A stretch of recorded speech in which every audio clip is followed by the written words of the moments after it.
नेपाल से इस वक्त एक बेहद चिंताजनक खबर सामने आई है। नेपाल चीन सीमा के पास आई भीषण फ्लैश फ्लड ने भारी तबाही मचाई है। इस प्राकृतिक आपदा में कम से कम 157 लोगों की मौत की खबर है, जबकि 400 से ज़्यादा लोग लापता या संपर्क से बाहर बताए जा रहे हैं। सबसे ज़्यादा प्रभावित इलाका नेपाल का भौतेकोशी नदी क्षेत्र है, जहां अचानक आई तेज़ बाढ़ ने कई गांवों और बस्तियों को अपनी चपेट में ले लिया। ये घटना नेपाल के रासुआ ज़िले में हुई, जो तिब्बत की सीमा से लगा हुआ है।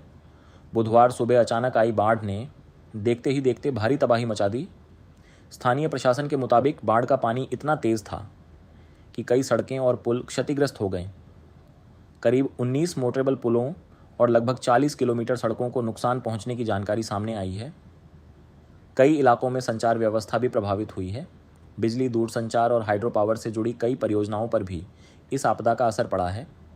अधिकारियों के मुताबिक शुरुआती सैटेलाइट तस्वीरों और विश्लेषण से संकेत मिला है कि नेपाल चीन सीमा के पास रासुआगढ़ी क्षेत्र में एक चट्टान और बर्फ़ का भूस्खलन हुआ था। इस भूस्खलन के कारण मलबा नदी में पहुंचा और नदी का प्रवाह बाधित हो गया। इसके बाद अचानक बड़ी मात्रा में पानी और मलबा नीचे की ओर बहा, जिसने भौतेकोशी नदी और आसपास के इलाकों में तबाही मचा दी। हालांकि अधिकारियों ने यह भी कहा है कि घटना के कारणों और पूरे घटनाक्रम की विस्तृत पुष्टि अभी की जा रही है। नेपाल पुलिस और सुरक्षा एजेंसियां लगातार राहत और बचाव अभियान चला रही हैं। अधिकारियों के मुताबिक रात भर भी खोज और बचाव अभियान जारी रखने की तैयारी की गई है। नेपाल के प्रधानमंत्री बालेन्द्र शाह ने इस हादसे पर गहरा दुख जताया है और कहा है कि सरकार ने बचाव अभियान के लिए अपने सभी उपलब्ध संसाधन जुटा दिए हैं। भारत की ओर से भी मदद का आश्वासन दिया गया है। प्रधानमंत्री नरेंद्र मोदी ने नेपाल के प्रधानमंत्री से बातचीत कर हर संभव सहायता देने की बात कही है। भारतीय वायुसेना के एक विमान में करीब 10 टन राहत सामग्री और मेडिकल सप्लाई नेपाल भेजी गई है।